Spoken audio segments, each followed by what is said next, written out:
বাইডেনের সঙ্গে মনোমালিন্যের কারণ জানালেন নেতানিয়াহু। ইসরায়েলের প্রধানমন্ত্রী বেঞ্জামিন নেতানিয়াহু আর মার্কিন প্রেসিডেন্ট জো বাইডেনের মধ্যে বেশ কিছুদিন ধরে মনোমালিন্য চলছিল। তার কারণ জানালেন স্বয়ং ইসরায়েলের প্রধানমন্ত্রী বেঞ্জামিন নেতানিয়াহু। তিনি বলেন যে এর পিছনে তিনটি শব্দ তাকে বাইডেনের সাথে কথা না বলায় ভূমিকা রেখেছিল। স্বাধীনতাকামী ফিলিস্তিনি সশস্ত্র বাহিনী হামাসের বিরুদ্ধে ইসরায়েলের হামলার বিষয়ে মন্তব্য করতে গিয়ে জো বাইডেন একবার এটিকে বাড়াবাড়ি শব্দ ব্যবহার করেছিলেন, আর এতেই ক্ষেপে যান নেতানিয়াহু। তিনি ইসরায়েলের হামলাকে ওভার দ্য টপ বা প্রয়োজনের তুলনায় বেশি বলে মন্তব্য করেছিলেন। এই তিনটি শব্দকে নেতানিয়াহু ভালোভাবে হজম করতে পারেননি। একটি টিভি চ্যানেলে দেওয়া সাক্ষাৎকারে তিনি বলেন, হামাসের বিরুদ্ধে আমাদের যুদ্ধ শুরুর প্রথম দিকে প্রেসিডেন্ট বাইডেন আমাদের সমর্থন করেছিলেন। আমি তার সেই সিদ্ধান্তকে স্বাগত জানাই। কিন্তু ওই তিন শব্দের মাধ্যমে বাইডেন ঠিক কী বলতে চেয়েছিলেন আমি জানি না।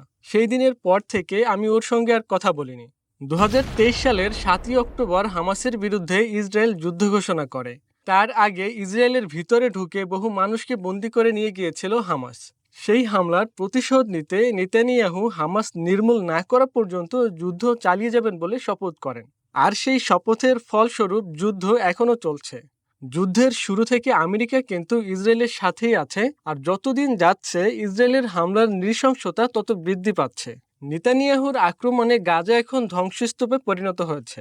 তাদের আক্রমণের হাত থেকে শরণার্থী শিবির থেকে শুরু করে হাসপাতালগুলো ছাড় পায়নি। এমন পরিস্থিতিতে সারা বিশ্বে সমালোচনার ঝড় ওঠে। আর সেই সময় আমেরিকার প্রেসিডেন্ট জো বাইডেনও মন্তব্য করে বসেন, যার পর থেকে নেতানিয়াহু আর বাইডেনের সাথে কথা বলেননি। বিভিন্ন সংবাদ মাধ্যম থেকে জানা যায়, যুদ্ধ শুরুর পর থেকে গত ডিসেম্বরের দিকে নিজ দলের ও সমর্থকদের যুদ্ধ বন্ধের জন্য বারবার চাপের মুখে তার অবস্থান বদলে ফেলবেন বলে মনে করা হচ্ছিল।